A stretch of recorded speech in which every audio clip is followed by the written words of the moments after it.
Hotep à tous, bien-aimés frères et sœurs. Vous vous êtes jamais posé la question de savoir pourquoi l'Église catholique et protestante du Congo démocratique est contre Tshisekedi. Pourquoi ils ne veulent pas voir Tshisekedi? Pourquoi ils ont cette haine-là contre Tshisekedi? Alors c'est un président qui a été élu, il est à son deuxième mandat, et probablement le dernier, sauf si, comme moi je pense, ça c'est moi qui pense, c'est pas la Constitution, c'est moi qui pense qu'on ne change pas une carte qui gagne. Si Tshisekedi nous apporte la paix à l'Est, il a droit à un troisième mandat, même à un quatrième mandat. On s'en fout éperdument de la Constitution occidentale, de la Constitution française. On le voit aujourd'hui comment leur Constitution, eux, leur droit ne vaut absolument rien. Comment on est en train d'écarter la dame là, comment on l'appelait, Marine Le Pen. Mais bon, de toutes les façons, c'est vrai qu'elle a détourné de l'argent. Ça, c'est clair. Il n'y a rien à faire.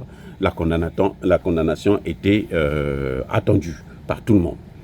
Mais son inéligibilité pose un problème qui cache mal la manipulation de la Constitution et la manipulation de la justice. Bref, revenons à nos moutons. Revenons à la question essentielle.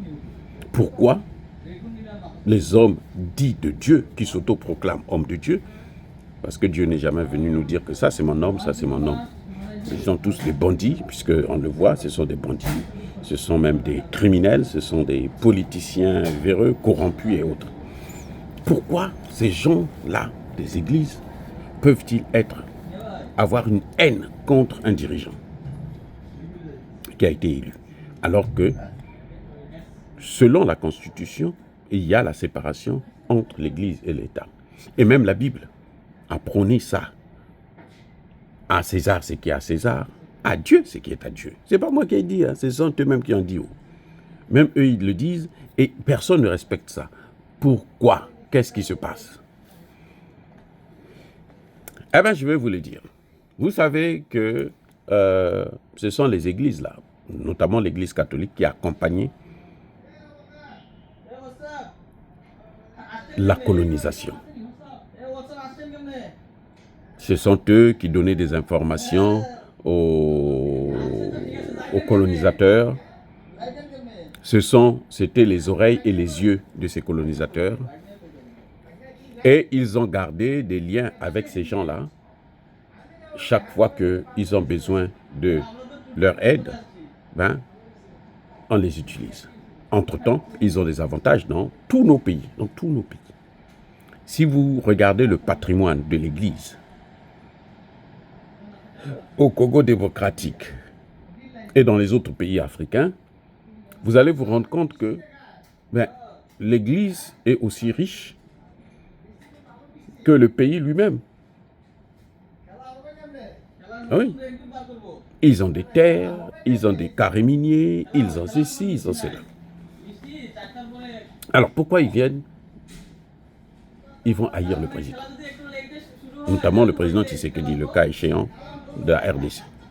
En fait, le problème, c'est que Tshisekedi a ouvert une boîte de Pandore. Il est venu exposer toutes les manigances de l'Église. Peut-être sans le vouloir. Je n'en sais rien, mais en tout cas, en décidant de la gratuité de l'école, ça a donné un coup dur à l'Église. Parce que l'école dont on parle ici, ce n'est pas l'université, c'est l'école primaire surtout. L'école primaire. En décidant de cette gratuité, ça va passer aussi au secondaire et puis au lycée bientôt. En décidant de cette gratuité, alors que ces écoles-là étaient tenues pour la plupart d'entre elles par des églises qui faisaient payer près de $100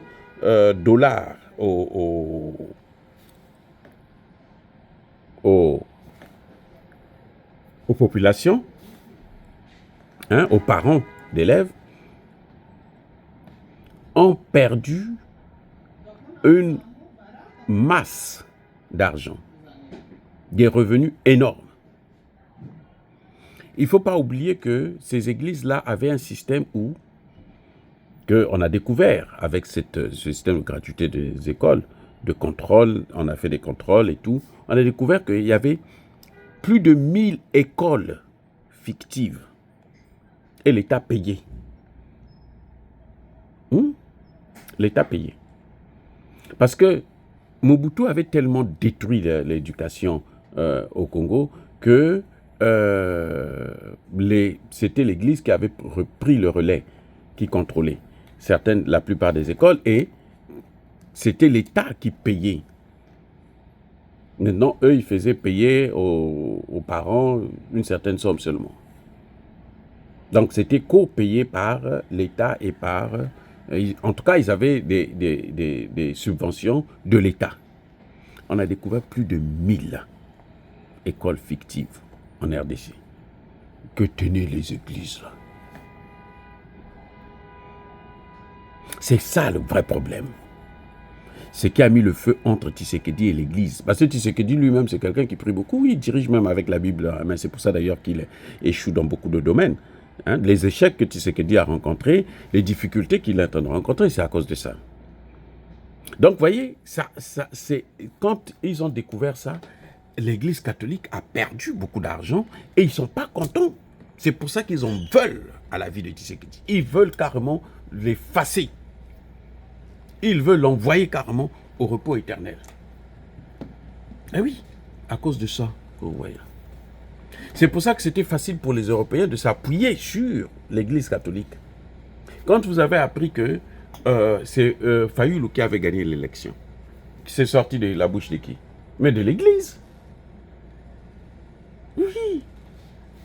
C'est sorti de la bouche de l'Église. C'est l'Église qui a commencé à contester l'élection, alors qu'il n'y avait aucun évêque qui était candidat. Alors qu'il y a, comment on appelle ça, une CENI, Commission nationale électorale indépendance ou quoi là. Oui, il y a des institutions qui sont là, mais c'est une institution qui apparemment est apolitique et qui n'a pas le droit de faire la politique, puisqu'il y a la séparation de l'Église et de l'État, qui vient déclarer que non, c'est pas lui qui a gagné. C'est pas Tshisekedi qui a gagné, c'est Fayoulou qui a gagné. Et ils ont fait passer le message. Pourquoi ils ont déclaré Fayoulou vainqueur? Ça, c'est la bonne question. Eh bien, l'Église avait reçu, de Kinshasa, bien sûr, avait reçu 25 millions d'euros. 25 millions d'euros pour propulser Fayoulou à la tête du pays. C'est pour ça que Fayoulou, l'Église a soutenu, parce qu'ils avaient reçu de l'argent et la mission c'était de propulser Fayoulou, qui avait déjà des accords avec les Européens pour la co-gestion du pays avec les Européens. Voilà le vrai problème qu'il y a entre l'Église et... Donc, les 25 millions là sont allés à volo, perdus. Et Kouyimaï, c'est fini, ils ont perdu. Et Fayoulou a perdu.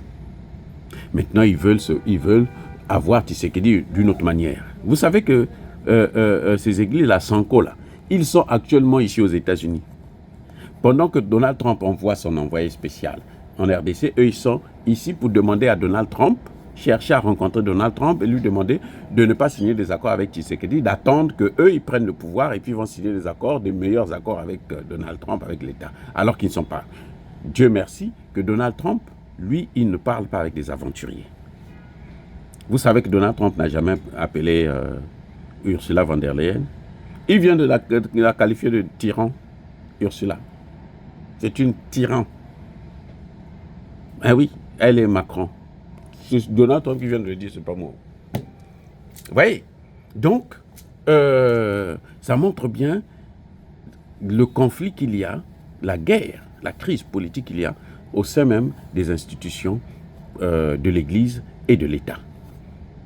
Les amis, Soyez bénis, abondamment bénis par le Dieu des Kémites et par nos ancêtres angélisés, mais que tous ceux qui persécutent le continent africain, le pillent et le déstabilisent, qu'ils soient noirs, blancs, chinois, arabes, juifs, indiens, qui qu'ils soient punis, maudits, foudroyés, neutralisés, écrasés, effacés par le Dieu des Kémites et par nos ancêtres angélisés. Vive l'Afrique éternelle, j'ai dit et j'assume.